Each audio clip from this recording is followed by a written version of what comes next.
more time before we go to lunch. The picture on this first slide, which is the title of my PhD study, has a little boy, my grandson Blake, and it's an image which is a metaphor for the idea behind my PhD. It's not what you look at that matters, it's what you see. So my PhD is exploring education support staff.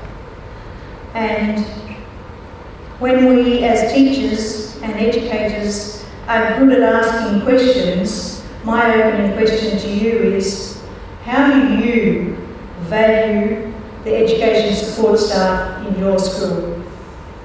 How do you engage them in shared lessons in your shared place and space of learning?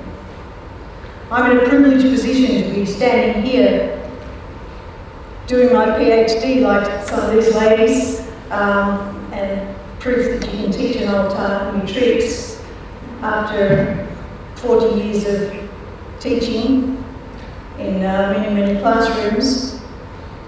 So participatory action research uses voice, having a voice and being valued as a very intricately involved aspect of questioning through research and an education context, a form of inquiry where respondents better understand how their skills, values and their present knowledge frame and constrain issues in an educational context. So, how do you value the ES in your school? The context is a regional school in Victoria. My name is Claire Williams and I'm from a regional area of low socioeconomic status in east of Melbourne. And with my job as a literacy lecturer for preschool teachers, I get to do a PhD. It was on my bucket list and I thought it'd happen. Same as doing Indian Pacific to get over here, another tick on the bucket list. So, one of the important aspects of PAR is to give a voice to people. So I'd like you to let me share with you a short picture of one of my co-researchers, who are all education support staff ladies and have a variety of but long-time experiences in their roles.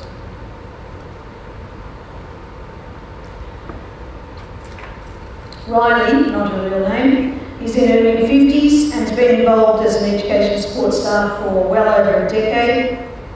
She loves reading literacy discourse. She's unbelievable in her understanding of literacy discourse. But she rarely has an opportunity to share any of her ideas with other people in the school.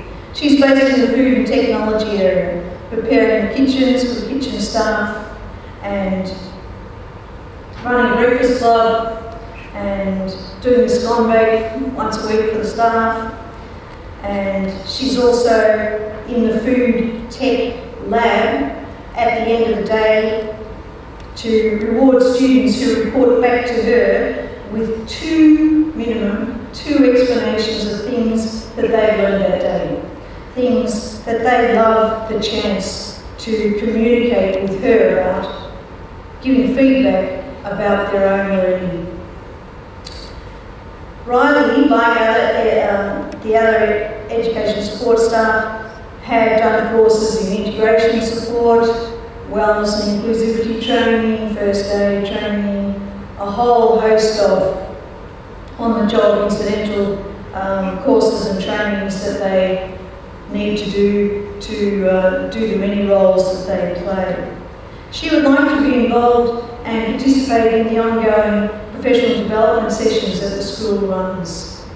But She hasn't the courage to engage with any of her professional teaching colleagues to seek out the information about whether each of the sessions would be worth her purposeful and meaningful participation. So it's this participatory action research that is giving these education support staff ladies a chance to have a voice.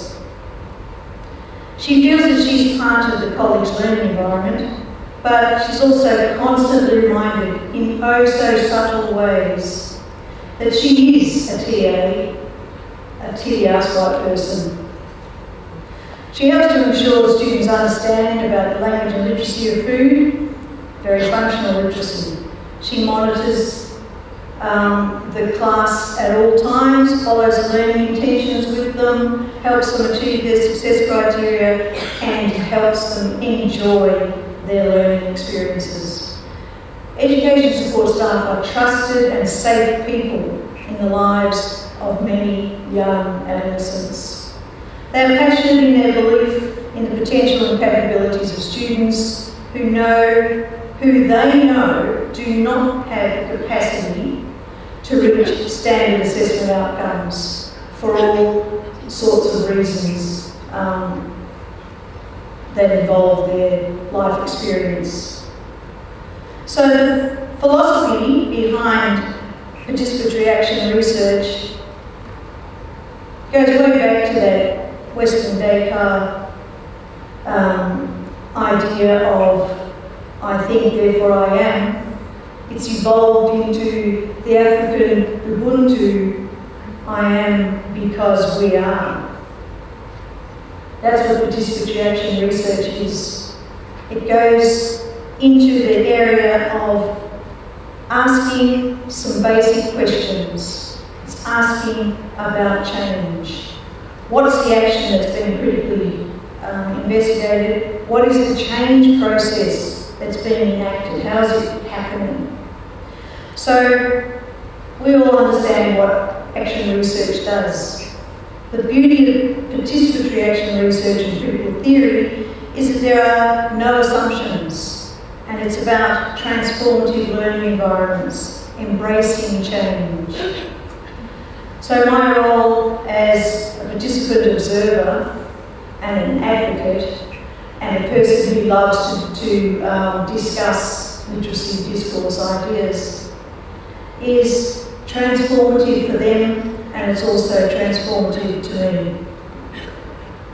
The participants are part of what research has given out as a lot of statistics. The statistics about what they earn, how old they are, what gender they are, and how they're used in schools, positively or negatively. 30% increase in the last 5 to 10 years in the employment of education support staff in schools. Their deployment, how they are deployed, is what research says increases the success of their participation in their learning communities. So the focus is on them, but it's also in their interpretation of their role, and what they actually do is changing because of the new program that we're involved in this school.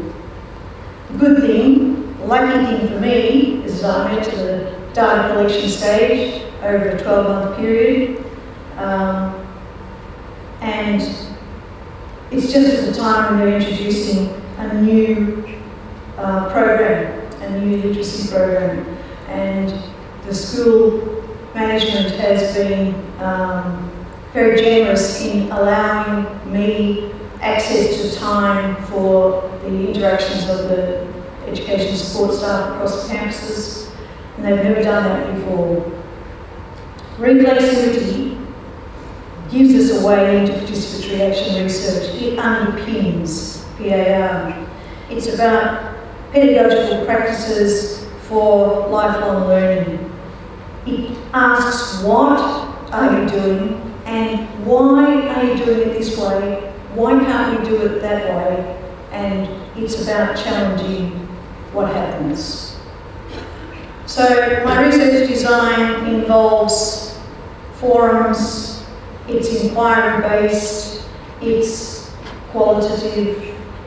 The forums are something that has been a fantastic learning curve for me.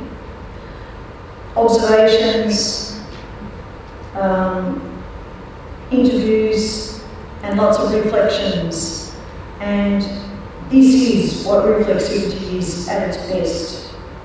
Some of the examples of the kinds of literacy that they are involved in includes, we talked about Riley's food technology literacy, the explicit teaching strategies of integration aid work, focused instructions, monitoring, probing questions, all of those really useful skills and strategies that we do as teachers, they are doing as education support staff.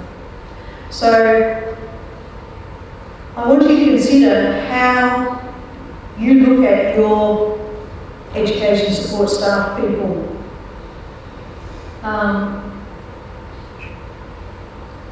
What we have is early findings for my PhD, which hopefully the thing about PhD things is they keep changing as you go. But what changes to the practice of the years has occurred from being involved in the participatory action research process. They were wary but open-minded introductory meetings. And then that's gradually come to the stage where they're all talking at once. And anyone who knows a bunch of Australian women all talking at once knows that we're all having a good time. Bit hard to transcribe. Good. So they are paraprofessionals who are becoming active co-research participants and using the language of literacy discourse about who they are, how they belong, and the changes that they would like to enact in their school learning community. So using the language of literacy discourse has empowered the reciprocal feedback of these participants. Here's some of the things they say about being involved. And it's all about, can we keep this going? These conversations are doing us a lot of good. Paulo Freire says the educator in teaching makes it possible for the students to become themselves. So too, recognition of education support staff helps reading the word by reading the world. These education support staff enable the students whose trust comes from this shared cultural and community links to move forward as collaborative learners. I'm very happy to talk about this to other people. My final image again, if you've ever been a deep sea diver and you come across a moray eel, generally you would say, don't touch. But it's about understanding the learning environment. And it's not what you look at that matters, but what you see. How do you treat your education staff support student people?